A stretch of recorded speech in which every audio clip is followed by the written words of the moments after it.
Okay, this is part two. Let me proceed. And again, getting back to this, I apologize for the abrupt end of part one there. I just sort of needed to, um, well, it's the 10-minute limit. What can I do? In essence, what he's constructing is an argument that to me, frankly, is more sophistry than it is an actual mathematical argument. I mean, I don't mean to be disrespectful, Professor. It's possible that I've misunderstood you, but I don't know what else to say. It's if you want to disagree with mathematical Platonism, disagree with mathematical Platonism. But once you've accepted its premises, you've accepted that the infinite is in potentiality constructible and therefore has to be dealt with in mathematics.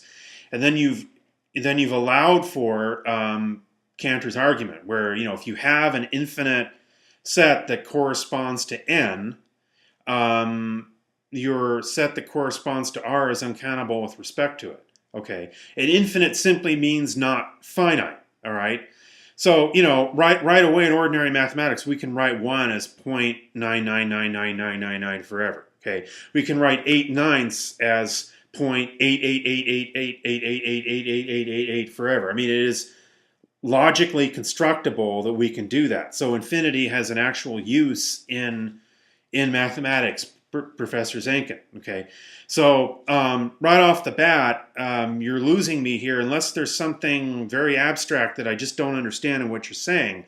But I find that an argument that delves too much into intellectual abstractions that are beyond what an educated person can understand, I often have problems with those, And that includes, by the way, and you might be surprised to know, some aspects of Cantor's own belief structure. For instance, I think he erred philosophically when he considered Aleph 1, Aleph 2, Aleph 3, Aleph 4 to be, quote, cardinals. Okay. In other words, a cardinal that isn't a cardinal. I mean, that's where maybe you and I might have some agreement. I would say, yes, that what we're actually talking about are levels of countability. There are those who, the argument is logically constructible that, well, you have your numbers up to Aleph naught, and then if the continuum hypothesis is correct, then, or let's say if Cantor is correct in general, then you have Aleph 1, Aleph 2, Aleph 3, Aleph 4, and you can have a bijection of those with countable numbers. Okay, therefore there's a contradiction in Cantor's logic. Well, I would say that unfortunately, Cantor could never get beyond that, and the reason he could never get beyond that was because I think he erred philosophically in assigning these higher level infinities as being cardinals. I think the term is unfortunate. I believe that what he established is the end of cardinality and the beginning of higher levels of cardinality that transcend the countability. Okay, that's the crux of my argument. If you scroll up to my videos and go over to my argument in favor of the continuum hypothesis, the crux of my argument is just that there's something qualitatively different about Aleph 1, and it has to do with the zero argument. It has to do with, well, it won't make sense unless you watch them, and I'm not going to recap it now. Whether I'm right or whether I'm not in those videos, I disagree with some aspects of what the pro-Cantor side has stated, and then in a sense where I think he's discovered is something even more marvelous than cardinals above Aleph naught. I think he's discovered actual higher levels of numerical reality, something beyond what we can conceive of, and yet which he discovered empirically, because what counts with the diagonal argument is the empirical, the Professor Zenkin makes a big issue out of formal proofs, but I'm not so sure that formal proofs necessarily are always what discover everything. Sometimes it's intuitive leaps of logic. Cantor started off assuming, it's almost like a proof by contradiction. He assumed the countability of the real numbers and then disproved it through contradiction. Now, there is no contradiction with the rational numbers. He proved that the rationals correspond to the naturals, okay?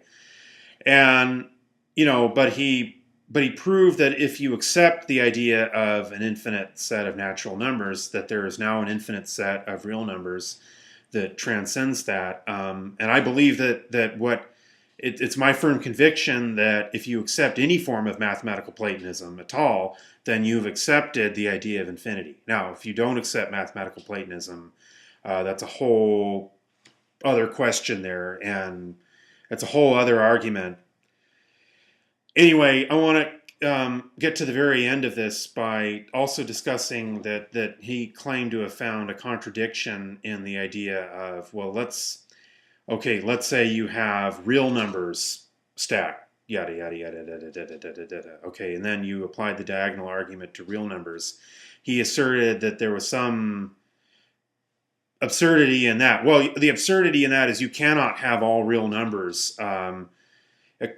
Again, accepting the diagonal argument, the premise of that, you cannot have real numbers in a one-to-one correspondence with natural numbers. So right there, you're not going to have rows of real numbers established in the cardinality of with a one-to-one correspondence, a bijection with the natural numbers anyway. So the idea of applying the diagonal argument to the set of real numbers and then getting a higher order, well, no, what the diagonal argument shows is that starting with the level of countability of having rows, in other words, the first row, the second row, the third row, the fourth row, the fifth row, you will never get to the cardinality of the real numbers. You will never get to C, okay, or I would argue all of 1 you'll never get to, because I believe in the continuum hypothesis, but let's say that you don't, okay.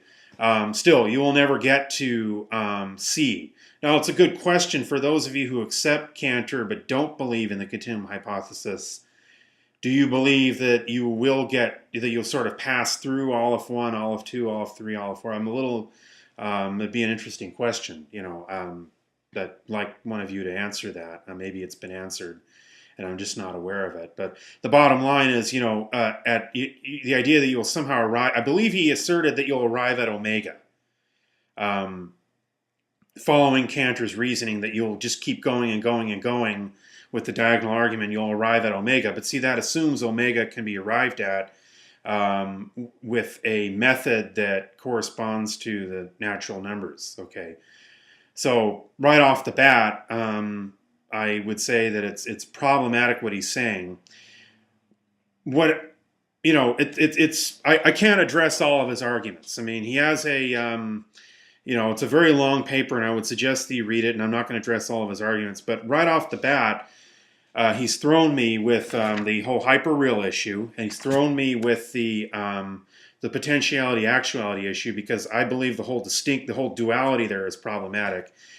And he's also thrown me with, let me show the hyperreal thing one more time, just so you understand what I'm saying.